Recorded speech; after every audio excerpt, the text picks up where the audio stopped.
Silchar news 24 এর আরেকটি নতুন ভিডিওতে আপনাদেরকে স্বাগতম জানাই। আজকের এই ভিডিওতে বিশেষ কয়েকটি গুরুত্বপূর্ণ খবর নিয়ে আসলাম। এর প্রথম খবরটি হলো দেশের সরকারি চাকরি না পাওয়া যুবক যুবতীদের জন্য এসেছে একটি ভালো খবর। ভারতীয় রেল বিভাগের তরফ থেকে আবার সরকারি চাকরির বিজ্ঞাপন প্রকাশ করা হয়েছে। ভারতীয় রেল বিভাগের এএলপি বিভাগেতে ৫,৬৯৬টি চাকরির বিজ্ঞাপন প্রকাশ করা হয়েছে। ডিপ্লোমা উত্তীর্ণ যুবক যুবতীরা ২০ জানুয়ারি থেকে ১৯ ফেব্রুয়ারির মধ্যে আবেদন করিতে পারিবেন বলে খবর এসেছে। এরপরের খবরটি হলো রেশন কার্ড লাভ করা রাজ্যের লাখ লাখ লোকেদের জন্য এসেছে একটি ভালো খবর। রেশন কার্ড হিতাধিকারীরা রেশন কার্ডের অধীনে ভবিষ্যতে আরো সুযোগ সুবিধা লাভ করিবেন বলে সরকারের তরফ থেকে জানানো হয়েছে। রেশন কার্ড লাভ করা প্রতিটি পরিবারের মুরব্বীর জীবন বীমা করা হবে বলে খবর এসেছে। দরিদ্র পরিবারের সুবিধার্থে প্রধানমন্ত্রী জীবন জ্যোতি বীমা আসনের অধীনে এই বীমা করা হবে বলে জানানো হয়েছে। এরপরের খবরটি হলো আগামী ২২ জানুয়ারিতে অযোধ্যায় উদ্বোধনী করা হবে রাম মন্দির। দেশের প্রধানমন্ত্রী নরেন্দ্র মোদীর উপস্থিতিতে উদ্বোধনী করা হবে রাম মন্দির। ২২ জানুয়ারি রাম মন্দির উদ্বোধনীর দিনে রাজ্য সরকারের তরফ থেকে অসমে অর্ধ ছুটি ঘোষণা করা হয়েছে। তার সঙ্গে এই দিনে রাজ্যের সকল মদের দোকান বন্ধ রাখার নির্দেশ দিয়েছে রাজ্য সরকার। তার সাথে দেশের ৫টি রাজ্যে সম্পূর্ণভাবে বন্ধ ঘোষণা করা হয়েছে বলে খবর এসেছে। এরপরের খবরটি হলো দেশের সকল কোচিং সেন্টার নিয়ে শিক্ষা বিভাগের তরফ থেকে জারি করা হয়েছে বিশেষ কয়েকটি নির্দেশনা,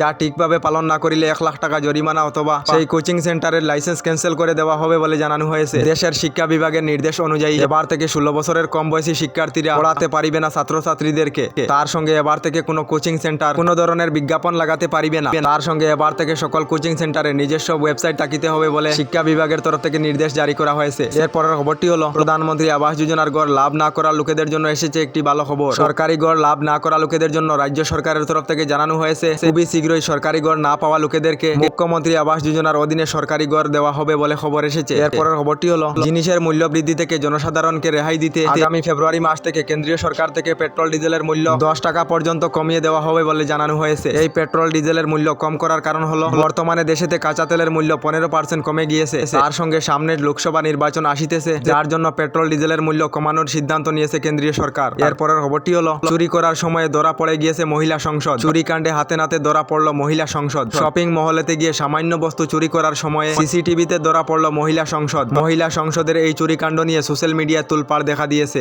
জানা গেছে নিউজিল্যান্ডের এই মহিলা সংসদের চুরিকাণ্ডের জন্য নিজের পদত্যাগ করিতে বাধ্য হতে হয়েছে। এরপরের খবরটি হলো এবার কংগ্রেসের ভারত জুড়ো ন্যায়যাত্রা চলিতেছে আসামে। কংগ্রেসের শীর্ষ নেতা রাহুল গান্ধীর ভারত জুড়ো ন্যায়যাত্রাকে আসামের অনেকেই মন্তব্য করিতেছেন এটা নাকি অন্যায় যাত্রা। কংগ্রেস নেতা রাহুল গান্ধীর ভারত জুড়ো ন্যায়যাত্রা নাকি অন্যায় যাত্রা, আপনারা কমেন্ট একটি করে নিশ্চয় জানাবেন। এরপরের খবরটি হলো রাজ্যের লাখ লাখ মহিলাদের জন্য এসেছে একটি ভালো খবর। রাজ্য সরকারের তরফ থেকে জানানো হয়েছে এসএইচজি গ্রুপে থাকা ৩৯ লক্ষ মহিলাদেরকে ৩৫,০০০ টাকা করে দেওয়া হবে। প্রথম পর্যায়ে মহিলাদেরকে ১০,০০০ টাকার অনুদান দেওয়া হবে এবং দ্বিতীয় পর্যায়ে ২৫,০০০ টাকা করে দেওয়া হবে। এই ২৫,০০০ টাকার মধ্যে মহিলাদেরকে ১২,৫০০ টাকা ফিরিয়ে দিতে হবে। ২০ জানুয়ারি তারিখে মহিলাদেরকে আবেদনপত্র বিতরণ করা হবে বলে খবর এসেছে। আমাদের ডেইলি খবরগুলি ভালো লাগলে আমাদের ভিডিওতে লাইক দিয়ে চ্যানেলটিকে সাবস্ক্রাইব করে নেবেন।